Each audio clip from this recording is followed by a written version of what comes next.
Hello every one. ഇന്ന് നമ്മൾ discuss ചെയ്യുന്ന ടോപ്പിക്കാണ് മൾട്ടിപ്പിൾ സ്ക്ലീറോസിസ് അല്ലേ. മൾട്ടിപ്പിൾ സ്ക്ലീറോസിസിന്റെ ഒരു ജനറൽ ഐഡിയ ഉണ്ടെങ്കിൽ നമുക്ക് നന്നായിട്ട് എഴുതാൻ പറ്റുന്ന ഒരു ടോപ്പിക്കാണ്.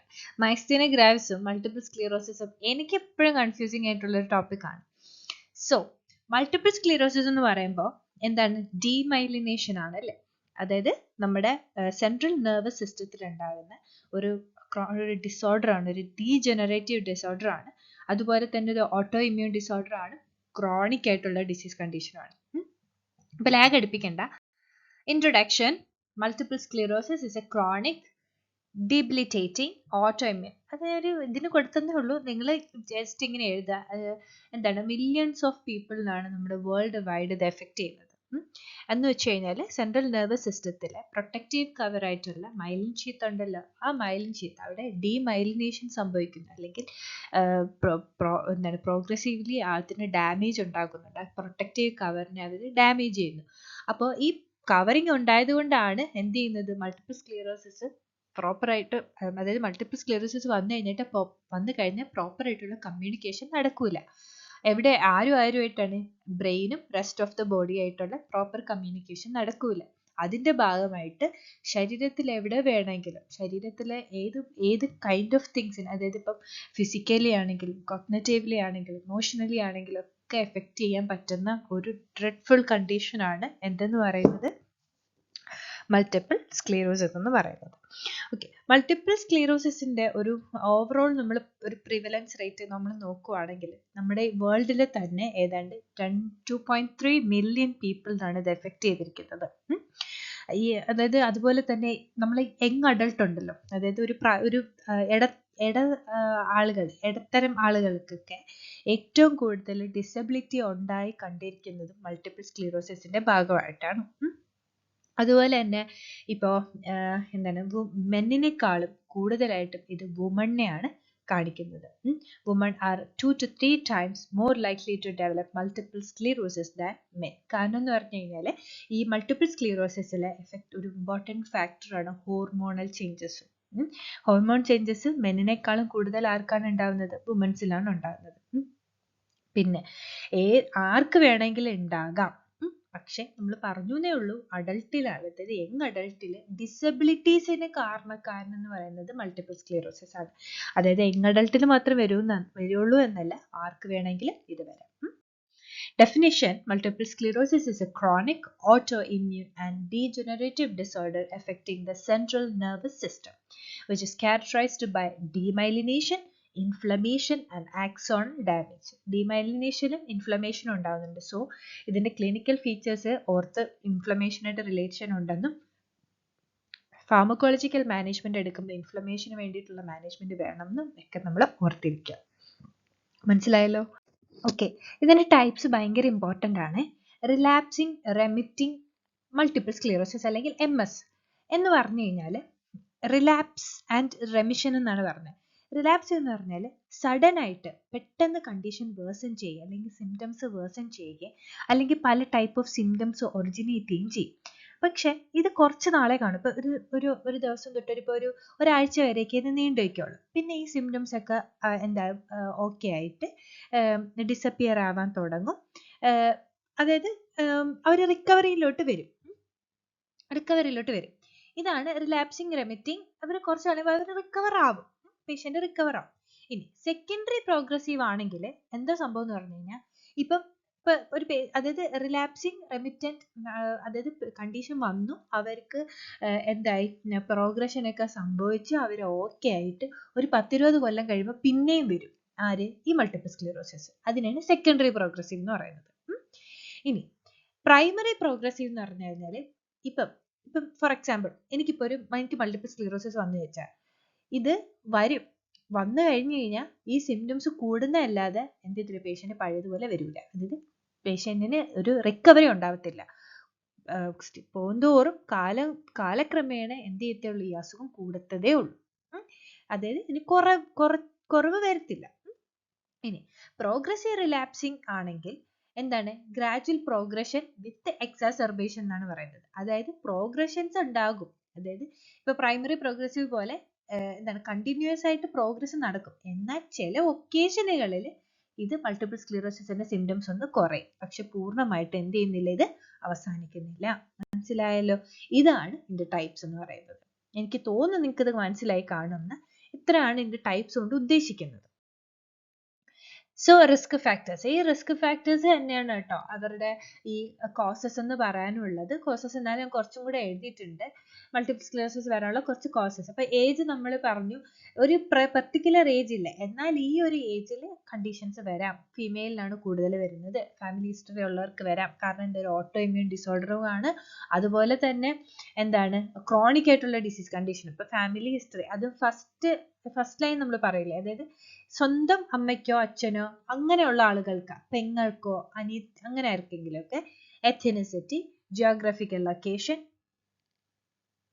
Obesity, smoking, vitamin D deficiency.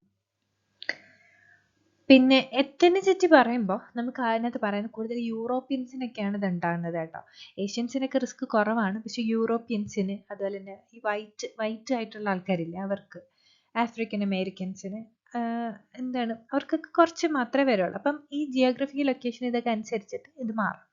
പിന്നെ വൈറ്റമിൻ ഡി ഡെഫിഷ്യൻസി ഇപ്പോൾ പറയുവാണെങ്കിൽ എന്താ പറയാൻ പറ്റുന്ന, അതൊരു പ്രോപ്പറായിട്ട് നമുക്ക് ഇതിനൊരു റീസൺ ആയിട്ട് ഇല്ല, എങ്കിലും വൈറ്റമിൻ ഡി ഡെഫിഷ്യൻസി ഒരു കോസ് ആണെന്ന് നമുക്ക് പറയാം. കാരണം വൈറ്റമിൻ ഡി ഡെഫിഷ്യൻസി വന്നു കഴിഞ്ഞാൽ ഇമ്മ്യൂൺ റെഗുലേഷൻസിന്, അതുപോലെ തന്നെ ഓക്സിഡേറ്റീവ് സ്ട്രെസ് കൂടാനും ഒക്കെ ഉള്ള ചാൻസ് കൂടുതലാണ് വൈറ്റമിൻ ഡി ഡെഫിഷ്യൻസി. അതുകൊണ്ടാണ് ഇതൊരു റിസ്ക് ഫാക്ടർ ആയിട്ട് ഇവിടെ പറയുന്നത്. ഇപ്പോൾ കോസസ് എപ്പോഴും ജനറ്റിക് പ്രീഡിസ്പോസിഷൻ, അബ്നോർമൽ ആയിട്ടുള്ള ഇമ്മ്യൂൺ റെസ്പോൺസ്, ഓട്ടോ ഇമ്മ്യൂൺ ആയതുകൊണ്ട് തന്നെ അബ്നോർമൽ ആയിട്ടുള്ള ഇമ്മ്യൂൺ റെസ്പോൺസും ഇതിനൊരു കാരണക്കാരനാണ്. Family history, genetic mutation, vitamin D deficiency, smoking, obesity, stress, hormonal changes നമ്മൾ ഓൾറെഡി ഡിസ്കസ് ചെയ്തിട്ടുണ്ടായിരുന്നു. ഹോർമോണൽ ചേഞ്ചസ് എന്ന് പറഞ്ഞാൽ എക്സ്പെഷ്യലി ആർക്കാണ്, വുമൻസിനാണ്. ഏതൊക്കെ ചേഞ്ചസ് ആണ് ഇതിന് മുമ്പുള്ള കണ്ടീഷനിൽ നമ്മൾ പഠിച്ചു അല്ലേ, പ്രഗ്നൻസിയും പിന്നെ അതുപോലെ തന്നെ മെൻസ്ട്രേഷൻ പീരീഡും ആണ് അവരുടെ ഹോർമോണൽ ചേഞ്ചസ് നമുക്ക് പറയാൻ പറ്റുന്നത്. പിന്നെ നമുക്ക് ഇപ്പോൾ ഇവിടെ എന്താണ്, ഇപ്പൊ എൻവയോൺമെന്റൽ ഫാക്ടേഴ്സ് എഴുതിക്കൂടെ, ലൈക്ക് ഇപ്പം വൈറ്റമിൻ ഡി ഡെഫിഷ്യൻസി ആണെങ്കിൽ സ്മോക്കിംഗ്, ഒബേസിറ്റി, വൈറൽ ഇൻഫെക്ഷൻസ്, ഈ EBH ഉണ്ടല്ലോ, Epstein Barr virus, Epstein war herbs ഒക്കെ ഉണ്ടല്ലോ, അതൊക്കെ ഇതിനൊരു ചാൻസ് ആവുന്നുണ്ട്. പിന്നെ എന്താ പറയാൻ പറ്റുന്നത്, ഭയങ്കര എക്സസീവ് ആയിട്ടുള്ള സ്ട്രെസ് കാര്യങ്ങളൊക്കെ വരുമ്പോഴത്തേക്ക് ഈ പറയുന്നത് വേഴ്സൺ ചെയ്യാനുള്ള ചാൻസ് ഉണ്ട്. ഇനി clinical features. Okay, clinical features നമ്മൾ ഇതൊരു സിംറ്റംസ് ഒരു സിസ്റ്റം ആയിട്ടാണ്, ഇപ്പം മോട്ടോർ അങ്ങനെ സിസ്റ്റം ആയിട്ടാണ് നമ്മൾ ഡിവൈഡ് ചെയ്തിരിക്കുന്നത്. അപ്പോൾ കുറച്ചും കൂടെ പഠിക്കാൻ എളുപ്പമായിരിക്കും. അതായത് പേഷ്യൻ്റ് ഒരു 60 തൊട്ട് 80% ആളുകളിലും muscle weakness, muscle spasm, stiffness, tremor, shaking, coordination and balance problem, ataxia, ഇതൊക്കെ ഉണ്ടാവും. ഇത് നമ്മൾ ഒത്തിരി കണ്ടീഷനിൽ പഠിച്ചിട്ടുണ്ട്. അപ്പം ജനറലി നിങ്ങൾ അറിഞ്ഞു വെച്ചിരുന്നാൽ നമുക്ക് ഈ മോട്ടോർ സിംറ്റംസ് ഒക്കെ അടിപൊളിയായിട്ട് എഴുതാൻ പറ്റും. മനസ്സിലായല്ലോ? ഓക്കെ, പിന്നെന്താ, എന്തോ ഒന്നുകൂടെ പറയാൻ വന്നു, ഞാൻ വിട്ടുപോയി. ഓക്കെ, അപ്പം 60 to 80% ആണ് മോട്ടോർ സിംറ്റംസ് കാണിക്കുന്നത്. ഇനി 40 to 60% ആൾക്കാരിലും കാണുന്നതാണ് നംനെസ്, ടിങ്ക്ലിംഗ്, പെയിൻ അല്ലെങ്കിൽ burning sensation, sensitivity to temperature changes. അതാണ് ക്ലൈമറ്റും അതുമായിട്ടൊക്കെ വരുന്നത് കേട്ടോ. Temperature changes, loss of reflexes, ഇതൊക്കെയാണ് സെൻസറി സിംറ്റംസിൽ കാണിക്കുന്നത്. ഇത് ഒരു പേഷ്യൻസ് എടുത്ത് നോക്കിയാൽ 40 തൊട്ട് 60% ആളുകൾക്ക് നമുക്ക് ഈ പറയുന്ന സിംറ്റംസ് കാണാൻ പറ്റും. എന്നാൽ അറിഞ്ഞൂടാത്ത വേർഡ്സ് ഒന്നും ഇല്ലല്ലോ. പിന്നെ cognitive symptoms, memory loss, difficulty, concentration problems, attention difficulty, language difficulty, problem solving challenges. ഇതെന്ന് പറഞ്ഞു കഴിഞ്ഞാൽ കോഗ്നിറ്റീവ് സിംറ്റംസ്. അപ്പോൾ മോട്ടോർ സിംറ്റംസും കോഗ്നിറ്റീവ് സിംറ്റംസും സെൻസറി സിംറ്റംസ് ഒക്കെ നമ്മൾ ഡിസ്കസ് ചെയ്തില്ലേ. ഇതെന്ന് പറഞ്ഞാൽ നിങ്ങൾ പഠിച്ചു വെച്ചിരുന്നത് നമുക്ക് കുറേ കണ്ടീഷൻസിൽ ആപ്ലിക്കബിൾ ആയിട്ടുള്ള കുറച്ച് സിംറ്റംസ് ആണ് ഇതൊക്കെ. പിന്നെ ഫറ്റീഗ് ആൻഡ് സ്ലീപ്പ് സിംറ്റംസ് ഇതും കാണിക്കും. കാരണം എന്ന് പറഞ്ഞു കഴിഞ്ഞാൽ ഇപ്പം ഭയങ്കര പെയിനും കാര്യങ്ങളും ഒക്കെ ഉള്ളൊരു ഇൻഫ്ലമേഷൻ ഒരു ചാൻസ് ആണ് നമ്മൾ പറഞ്ഞല്ലോ. അപ്പോൾ അങ്ങനെയൊക്കെ വരുമ്പോൾ പേഷ്യൻറ്റ് ഭയങ്കര സ്ലീപ്പ് ഡിസ്റ്റർബൻസസും ഡേ ടൈം സ്ലീപ്നെസ്സും ക്രോണിക് ഫറ്റീഗ് കാര്യങ്ങളൊക്കെ ഉണ്ടാവും. പിന്നെ ബവൽ, ബ്ലാഡർ, ഇത് കുറച്ച് പേരിലെ കാണത്തുള്ളെങ്കിലും ബ്ലാഡർ ബവൽ സിംറ്റംസും കാണുന്നുണ്ട്. മസിൽ വീക്ക്നെസ് വന്നിട്ട് ഈ പറയുന്ന സംഭവങ്ങളൊക്കെ ഉണ്ടാവാം. Frequency, urgency, incontinence, constipation, bowel incontinence, bladder and bowel spasm, ഇതൊക്കെ ഉണ്ടാകാം. പിന്നെ വിഷ്വൽ സിംറ്റംസ് കുറച്ചേ ഉണ്ടാകുള്ളൂ, എന്നാലും ചാൻസ് ഉണ്ട് അല്ലേ. ഇതിനു മുമ്പ് പഠിച്ച കണ്ടീഷനകത്ത് നമ്മൾ വിഷ്വൽ സിംറ്റംസ് പഠിച്ചിട്ടുണ്ട്. സെയിം ആ ഒരു കോൺസെപ്റ്റ് ചിന്തിച്ചാൽ മതി. മസിൽ വീക്ക്നെസ് അല്ലെങ്കിൽ ഫൈബേഴ്സിന് പ്രോപ്പറായിട്ട് കമ്മ്യൂണിക്കേഷൻ നടക്കാത്തത് കൊണ്ട് തന്നെ അത് ഐ അല്ലെങ്കിൽ വിഷ്വൽ സിംറ്റംസിനെ എഫക്ട് ചെയ്യുമ്പോൾ വിഷ്വൽസിനെ എഫക്ട് ചെയ്യുന്നതാണ് ഈ സിംറ്റംസ് ഒക്കെ. Blurred vision, double vision, loss of vision, colour vision changes and eye pain അല്ലെങ്കിൽ discomfort. Diagnostic evaluation, clinical evaluations അല്ലെ, medical history, neurological examination, functional assessment നമ്മൾ ചെയ്തു.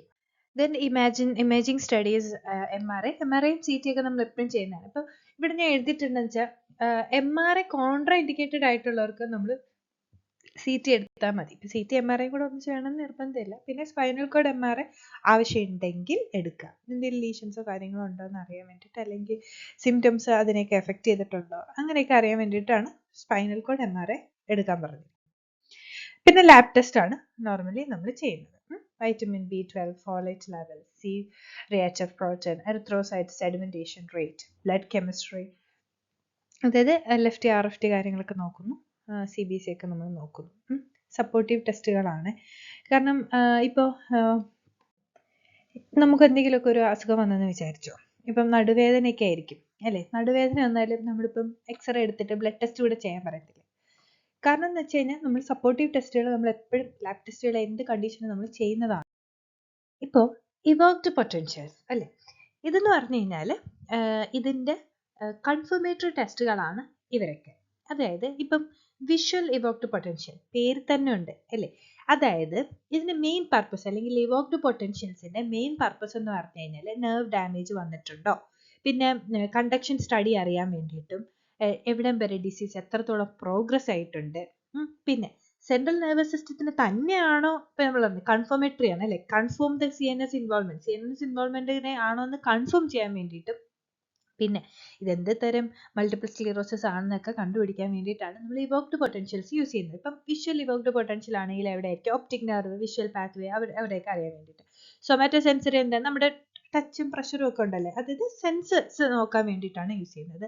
പിന്നെ അടുത്തത് എന്താണ്, ബ്രെയിൻ സ്റ്റെം റെസ്പോൺസ് നോക്കുന്നത് വെച്ച് കഴിഞ്ഞാൽ ഇലക്ട്രിക്കൽ റെസ്പോൺസ്, അതായത് ഓഡിറ്ററി സ്റ്റിമുലൈക്കുള്ള നമ്മുടെ കേൾവി കാര്യങ്ങളുമായിട്ട് ബന്ധപ്പെട്ടിട്ടുള്ള ഓഡിറ്ററി സിംറ്റംസ് ഒക്കെ അറിയാൻ വേണ്ടിയിട്ടാണ് എന്തെന്ത് brain stem auditory evoked potentials നമ്മൾ ചെയ്യുന്നത്. മനസ്സിലായല്ലോ?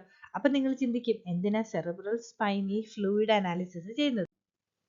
നമ്മുടെ ബോഡിയിൽ IgE ഒക്കെ ഇല്ലേ, അപ്പോൾ IgE ഇൻഡെക്സും കാര്യങ്ങളും അറിയാൻ വേണ്ടിയിട്ടാണ് നമ്മൾ CSF അല്ലെങ്കിൽ സെറിബ്രോ സ്പൈനൽ ഫ്ലൂയിഡ് അനാലിസിസ് നടത്തുന്നത്. പിന്നെ ഈ നമ്മൾ പറഞ്ഞില്ലേ മൈലിൻ ഷീത്തിനാണ് എഫക്റ്റ്. ഇപ്പൊ മൈലിൻ ബേസിക് ആയിട്ടുള്ള പ്രോട്ടീൻ, അത് ആ കാര്യങ്ങൾ മൈലിൻ ബേസിക് പ്രോട്ടീൻസിന്റെ എന്താണ് എത്രത്തോളം ഉണ്ട് ആ കാര്യങ്ങളൊക്കെ അറിയാൻ വേണ്ടിയിട്ടാണ് നമ്മൾ എന്ത് ചെയ്യുന്നത്, CSF ഫ്ലൂയിഡ് അല്ലെങ്കിൽ സെറിബ്രോ സ്പൈനൽ ഫ്ലൂയിഡ് അനാലിസിസ് നടത്തുന്നത്. ദെൻ ഫാർമക്കോളജിക്കൽ മാനേജ്മെന്റ് പറഞ്ഞോട്ടെ. അതിന്റെ മുന്നേ ഇതെല്ലാം എന്താണ്, ഇതിപ്പോ കണ്ടിട്ട് മസിൽ റിലാക്സൻ, സ്പാസ്റ്റിസ്റ്റിക് മാനേജ്മെന്റ്, പെയിൻ മാനേജ്മെന്റ്, ഇതെന്താണ്, അതായത് സിംറ്റമാറ്റിക് റിലീഫിന് വേണ്ടിയിട്ട് കൊടുക്കുന്ന ഫാർമക്കോളജിക്കൽ മാനേജ്മെന്റ് ആണ് ഇതൊക്കെ, അല്ലെങ്കിൽ മെഡിക്കേഷൻ ആണ് ഇതൊക്കെ. എന്തൊക്കെയുണ്ട്, മസിൽ റിലാക്സൻസ്, ബൈക്ലോഫെൻ ഒരുപാട് വട്ടം പഠിച്ച ഡ്രഗ് ആണ് അല്ലേ. ബൈക്ലോഫെൻ ഇനി ആരെങ്കിലും മറക്കുമോ? എന്റെ വീഡിയോ കാണുന്നവർ എന്തായാലും ബൈക്ലോഫെൻ മറക്കരുത്. മസിൽ റിലാക്സന്റ് ആണ് എന്തെന്ന് പറയുന്നത്, ബൈക്ലോഫെൻ എന്ന് പറയുന്നത്. ഇനി ഞാൻ ഇതിനകത്ത് ആഡ് ചെയ്യാത്തൊരു കാര്യമുണ്ട്, അതായത് എന്താണ്, ഇപ്പോൾ മറ്റേ നമ്മൾ ഫസ്റ്റ് ഒരു ടൈപ്സ് പഠിച്ചു, റിലാപ്സിങ്, റെമിറ്റിംഗ്, മൾട്ടിപ്പിൾ സ്ക്ലീറോസിസ് ഒക്കെ പഠിച്ചില്ലേ. അപ്പോൾ അതിന് ആ കണ്ടീഷന് കൊടുക്കുന്ന ഒന്ന് രണ്ട് ഈ എന്താ പറയുക ഇൻഫ്ലമേറ്ററി ഡ്രഗുകളുണ്ട്. ഞാൻ സത്യം പറഞ്ഞു കഴിഞ്ഞാൽ ഇതിൽ അതും കൂടെ എഴുതുമ്പോൾ നമുക്ക് കൺഫ്യൂസിങ് ആവും. അപ്പോൾ നിങ്ങൾ വിചാരിക്കും ഇത് തോനെയും പഠിക്കാനുണ്ടല്ലോ, അപ്പോൾ നമ്മൾ അതിന്റെ കാര്യങ്ങളും കുറേ ഡ്രഗിന്റെ പേരൊക്കെ ഇൻവോൾവ് ചെയ്യുമ്പോൾ നിങ്ങൾക്ക് അതൊരു ടെൻഷൻ ആക്കണ്ടെന്ന് കരുതി ഞാൻ സത്യം പറഞ്ഞത് അത് അവോയ്ഡ് ചെയ്ത്. പക്ഷെ ഇപ്പം നമ്മൾ വോയിസിൽ നിങ്ങൾക്ക് അത് കേട്ട് പഠിച്ചോട്ടെ എന്ന് കരുതിയിട്ടാണ് അത് പിന്നെ പറയാം എന്ന് ഞാൻ വിചാരിച്ചത്. ഇപ്പൊ അതിനൊരു എക്സാമ്പിൾ ആണ് ഡൈമീഥൈൽ ഫ്യൂമറേറ്റ്. എന്താണ് dimethyl, DIMETHYL, fumarate, FUMARATE, dimethyl fumarate. അതൊരു anti inflammatory anti oxidant effect ആണ്. അപ്പൊ ഇൻഫ്ലമേഷൻസ് പ്രിവെന്റ് ചെയ്യാൻ വേണ്ടിയിട്ട് നമ്മളിത് കൊടുക്കും. അങ്ങനെ കൊടുക്കുന്ന വേറെ കുറെ ഡ്രഗുകളുണ്ട്. ഇപ്പൊ നമുക്ക് തൽക്കാലം ഒത്തിരി പഠിച്ച് കൺഫ്യൂഷൻ ആക്കുന്നതിനേക്കാളും എൻ്റെ ഒരു ഒപ്പീനിയൻ എപ്പോഴും പഠിക്കുന്നത് വൃത്തിയായിട്ട് പഠിച്ച് എക്സാം എഴുതുക എന്നുള്ളതാണ്. നിങ്ങൾക്ക് വേണമെന്ന് വെച്ച് കഴിഞ്ഞാൽ ഒരു എക്സാമ്പിളും കൂടെ തരാം. ടെറിഫ്ലൂനോമൈഡ്, TERIFLUNOMIDE,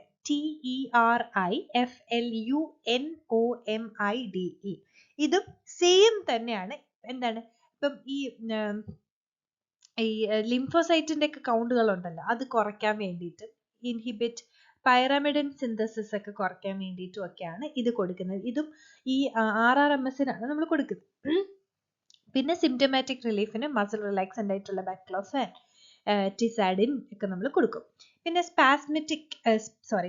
സ്പാസ്റ്റിസിറ്റിക് മാനേജ്മെന്റ് നമ്മൾ കൊടുക്കും. ഈ ബോട്ടിലിനും ടോക്സിക് ഇഞ്ചക്ഷൻസും കാനാബിനോയിഡ്സ് ഒക്കെ നമ്മൾ കൊടുക്കും. പെയിൻ മാനേജ്മെന്റ് അറിയാലോ, ഗാബാപെന്റിൻ, ഓപ്പിയോയിഡ്സ് ഒക്കെ കൊടുക്കാം.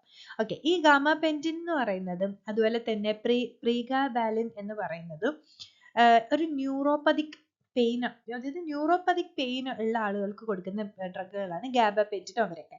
പക്ഷെ ഓപ്പിയോയിഡ്സ് എന്താണ്, സിവിയർ ആയിട്ടുള്ള പെയിൻസ്, അതല്ലെങ്കിൽ എന്താണ് ഒപ്പിയോയിഡ്സ് എന്ന് പറയുമ്പോഴത്തേക്കും നമ്മൾ കുറച്ചുകൂടെ സിവിയർ പെയിന് കൊടുക്കുന്നതാണ്.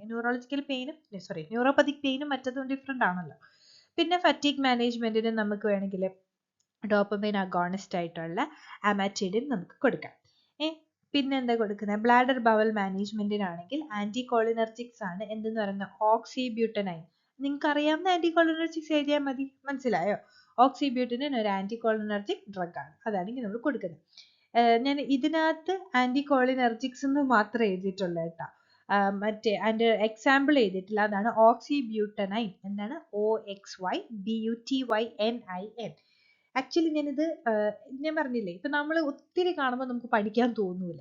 അതിനേക്കാൾ നല്ല നിങ്ങൾ നോട്ട്സ് എഴുതുമ്പോൾ അതിന്റെ കൂടെ എഴുതി വെച്ചിട്ട് നിങ്ങൾ അപ്പോൾ അതാകുമ്പോൾ വേർഡ്സ് കിട്ടുകയും ചെയ്യും, പഠിക്കാൻ പറ്റും. ഒത്തിരി കാണുമ്പോഴാണ് പഠിക്കാൻ തോന്നാത്തത്. അപ്പൊ മടുപ്പിക്കണ്ടല്ലോ എന്ന് കരുതി ഞാൻ ഒത്തിരി ഒന്നും എഴുതിയിട്ടില്ല. ഓക്കെ ആണല്ലോ, ഇതുവരെ വളരെ ഓക്കെ ആണെങ്കിൽ എന്തെങ്കിലും കുഴപ്പമുണ്ടോ, അതിൽ ഇങ്ങനെ പറയുന്നതിൽ എന്തെങ്കിലും ബുദ്ധിമുട്ടുണ്ടെങ്കിൽ നിങ്ങൾ കമന്റ് ചെയ്ത് നമുക്ക് അടുത്ത വീഡിയോയിൽ ശരിയാക്കാം. ഓക്കെ, പിന്നെ സ്റ്റിറോയിഡ്സ് നമ്മൾ കൊടുക്കും. കാരണം ഇൻഫ്ലമേഷൻ ഉണ്ട് നമ്മൾ ഓൾറെഡി പറഞ്ഞതുകൊണ്ട് തന്നെ സ്റ്റിറോയിഡ്സ് IV ആയിട്ട് കൊടുക്കുന്നുണ്ട്, ഓറൽ സ്റ്റിറോയിഡ്സും കൊടുക്കുന്നുണ്ട്. അതിന് എക്സാമ്പിൾസ് ഞാൻ അതിനകത്ത് എഴുതിയിട്ടുണ്ട്. ഇപ്പൊ പറഞ്ഞല്ലോ, മീഡിയൽ പ്രെഡ്നിസോൾ എന്നൊക്കെ IV അല്ലേ, അപ്പോൾ റെഡ്യൂസ് ഇൻഫ്ലമേഷൻ, സ്വെല്ലിംഗ് ഒക്കെ കുറയ്ക്കാൻ വേണ്ടിയിട്ടാണ്. അക്യൂട്ട് റിലാപ്സസിനാണ് നമ്മൾ ഇത് കൊടുക്കുന്നത്. എന്താ IV അറിയില്ല, IV ഇപ്പോഴും ഒരു എമർജൻസി മാനേജ്മെന്റ് ആയിട്ട് അങ്ങനെയായിരിക്കും നമ്മൾ കൊടുക്കുന്നത്. ഓറൽ സ്റ്റിറോയിഡ്സ് എന്ന് പറയുമ്പോഴത്തേക്കും ഒരു മൈൽഡ് റിലാപ്സസ് അല്ലെങ്കിൽ മെയിൻ്റനൻസ് തെറാപ്പി ആയിട്ടായിരിക്കും നമ്മൾ ഓറൽ സ്റ്റിറോയിഡ്സ് കൊടുക്കുക. നഴ്സിംഗ് ഡയഗ്നോസിസിനെ പറ്റി വലിയ ഡെഫിനിഷൻ ഒന്നും നമുക്ക് വേണ്ട, കാരണം നമ്മൾ ഒത്തിരി ഇത് പഠിച്ചിട്ടുണ്ട് ന്യൂറോളജിക്കൽ കണ്ടീഷനിൽ. അതിനെ ഞാൻ ജസ്റ്റ് ഒന്ന് പ്രയോറിറ്റൈസ് ചെയ്ത് എഴുതിയിരിക്കുന്നേ ഉള്ളൂ കേട്ടോ. ഇപ്പൊ ഇമ്പയർഡ് മൊബിലിറ്റി, ആക്ടിവിറ്റി ഇൻടോളറൻസ്, പിന്നെ എഴുതുന്നതാണ് ക്രോണിക് പെയിൻ എഴുതണം കേട്ടോ. കാരണം എന്ന് വെച്ച് കഴിഞ്ഞാൽ റിസ്ക് ഫോർ ഫോളും ഇമ്പയർഡ് ബാലൻസ് ഒക്കെ പിന്നെ നമുക്ക് എഴുതാം. ഇമ്പയർഡ് മൊബിലിറ്റി നമ്മൾ എഴുതും അതിന്റെ പ്രൈമറി ആയിട്ട്, കാരണം എന്ന് പറഞ്ഞു കഴിഞ്ഞാൽ ഒരു പേഷ്യന്റിന് നടക്കാനും ഇതൊന്നും പറ്റൂല. പക്ഷെ നിങ്ങൾ ക്രോണിക് പെയിൻ ഉള്ള പേഷ്യന്റ് കണ്ടീഷൻ അനുസരിച്ച് എഴുതുക. ക്രോണിക് പെയിൻ എഴുതുന്നതാണ് പേഷ്യന്റ് ഇത് വെച്ച് നോക്കുമ്പോൾ നമുക്ക് ഇമ്പോർട്ടൻ്റ് ആയിട്ട് വരുന്നത്. പക്ഷെ അല്ലാതെ നമ്മൾ നോക്കുകയാണെങ്കിൽ നമുക്കറിയാലോ മൊബിലിറ്റീനെ അല്ലേ ഇത് ബാധിക്കുന്നത്. സോ ഇമ്പയർഡ് മൊബിലിറ്റി എഴുതുക, ക്രോണിക് പെയിൻ എഴുതുക, activity intolerance, risk for fall, impaired balance, impaired cognitive functions.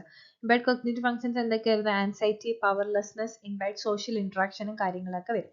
അതായത് ഞാൻ ഇത് ഉദ്ദേശിച്ചെന്ന് പറഞ്ഞു കഴിഞ്ഞാൽ നമുക്ക് സെൽഫ് പരമായിട്ട് അല്ലെങ്കിൽ നമുക്ക് കോഗ്നിറ്റീവായിട്ടും അതുപോലെ തന്നെ എന്താണ് സോഷ്യലി ഉണ്ടാകുന്ന ഡയഗ്നോസിസുകളാണ് ഇത്. Anxiety, powerlessness, impaired social interaction ഒക്കെ വരുന്നത്. ഇതാണ് നഴ്സിംഗ് ഡയഗ്നോസിസ്. പിന്നെ കുറച്ച് കോംപ്ലിക്കേഷൻസ് എഴുതിയിട്ടുണ്ട്. കാരണം ഇൻഫ്ലമേഷൻ ഉണ്ടായതുകൊണ്ട് തന്നെ ഇൻഫെക്ഷൻസും അതുപോലെ തന്നെ ബെഡ് റിഡൺ ആണെങ്കിൽ പ്രഷർ അൾസേഴ്സും ഓസ്റ്റിയോപോറോസിസും അതുപോലെ എന്തൊക്കെയാണ് ഡിപ്രഷൻ, ആൻസൈറ്റി, കോഗ്നിറ്റീവ് ഡിക്ലൈൻ കാര്യങ്ങളൊക്കെ ഉണ്ടാവാനുള്ള ചാൻസ് വളരെ കൂടുതലാണ്. ഇതിന് എന്തെങ്കിലും നിങ്ങൾക്ക് ഡൗട്ട്സ് കാര്യങ്ങളുണ്ടെങ്കിൽ ഡെഫിനറ്റ്ലി കമന്റ് ബോക്സിൽ നിങ്ങൾ ഇത് എടുക്കുക, അയക്കുക, മെസ്സേജ് ഇടുക. എന്തെങ്കിലും കുറ്റോ കുറവുകളോ ഒക്കെ ഉണ്ടെങ്കിലും എന്തെങ്കിലും നല്ലത് ബെനിഫിറ്റ്സ് ഉണ്ടെങ്കിലും നല്ല യൂസസ് ആയിട്ടുള്ള എന്തെങ്കിലും ഉണ്ടെങ്കിലും നിങ്ങൾ മെസ്സേജ് ഇടണം. അപ്പോൾ അതിൽ നമുക്ക് അറിയാൻ പറ്റുള്ളൂ എത്രത്തോളം എങ്ങനെ നമ്മൾ ഇത് മാനേജ് ചെയ്ത് പോകണം കാര്യങ്ങളൊക്കെ. പിന്നെ അതുപോലെ തന്നെ ബാക്കി ന്യൂറോളജിക്കൽ കണ്ടീഷൻസ് ഞാൻ പ്ലേലിസ്റ്റിൽ ചെയ്തിട്ടിട്ടുണ്ട്. ന്യൂറോളജിക്കൽ കണ്ടീഷൻ എന്ന് പറഞ്ഞ തന്നെ ഒരു പ്ലേലിസ്റ്റ് ഉണ്ട്, അതിനകത്ത് ബാക്കി നോട്ട്സുകളൊക്കെ ഉണ്ട്. പിന്നെ എന്താണ് നിങ്ങൾക്ക് ഫെർദർ നോട്ട്സ് കാര്യങ്ങളൊക്കെ വേണമെങ്കിൽ നമുക്ക് അതിനെക്കുറിച്ചും ഡിസ്കസ് ചെയ്യാം. സോ ഇത്രയൊക്കെ ഉള്ളൂ പറയാൻ. കോംപ്ലിക്കേഷനിൽ നിങ്ങൾക്ക് ഡൗട്ട്സ് എന്തെങ്കിലും നമുക്ക് എന്താ നോക്കാം. ഡൗട്ട്സ് എന്തെങ്കിലും വരുന്ന topic infections plus pressure ulcers, osteoporosis. കാരണം ഈ ഓസ്റ്റിയോപോറോസിസ് വരുന്നതെന്ന് പറഞ്ഞു കഴിഞ്ഞാൽ പ്രധാനമായിട്ടും നമ്മൾ ഒത്തിരി സ്റ്റിറോയിഡ് എടുക്കുന്നുണ്ട്. സ്റ്റിറോയിഡ് എടുക്കുന്നതുകൊണ്ട് തന്നെ എന്ത് വരാനുള്ള ചാൻസ് ഉണ്ട്, ബോൺ തിന്നിങ് വരാനുള്ള ചാൻസസ് ഉണ്ട്. പിന്നെ അതുപോലെ തന്നെ ഹോർമോണൽ ഇംബാലൻസുകൾ വരും ഈ മൾട്ടിപ്പിൾ സ്ക്ലിറോസിസ് വരാൻ. പിന്നെ വൈറ്റമിൻ ഡി ഡെഫിഷ്യൻസിയും കാര്യങ്ങളൊക്കെ ഉണ്ടാവത്തില്ല, അതിന്റെ ഭാഗമായിട്ടും വരാം. പിന്നെ 50% ആൾക്കാരിലും ഓസ്റ്റിയോപൊറോസിസ് വരും കേട്ടോ, കോംപ്ലിക്കേഷൻ ആയിട്ട്. പിന്നെ ഈ ഭയങ്കരമായിട്ട് ഇമ്മൊബിലിറ്റി ഉള്ള ഒരാളല്ലേ, സ്വാഭാവികമായിട്ടും ഓസ്റ്റിയോപൊറോസിസ് വരാനുള്ള ചാൻസ് വളരെ കൂടുതലാണ്. സോ ഇന്ന് ഇത്രയേ ഉള്ളൂ. നമുക്കിനി അടുത്ത ടോപ്പിക് ഡിസ്കസ് ചെയ്യാം. അടുത്ത ടോപ്പിക് എന്താണെന്ന് ഇതുവരെ പ്ലാൻ ചെയ്തിട്ടില്ല. ന്യൂറോളജിക്കൽ കണ്ടീഷൻ തന്നെ ഒന്ന് രണ്ടോടെ ചെയ്യാമെന്നാണ് വിചാരിക്കുന്നത്. Okay, so thank you. പിന്നെ ഡെഫിനറ്റ്ലി ഇഷ്ടപ്പെട്ടെങ്കിൽ ലൈക്ക് ചെയ്യുക, സബ്സ്ക്രൈബ് ചെയ്യുക, ചാനൽ സബ്സ്ക്രൈബ് ചെയ്യുക, പുതിയ പുതിയ വീഡിയോസ് കാണാനുള്ള നോട്ടിഫിക്കേഷൻസ് ഒക്കെ ഓൺ ചെയ്തിടുക. So thank U.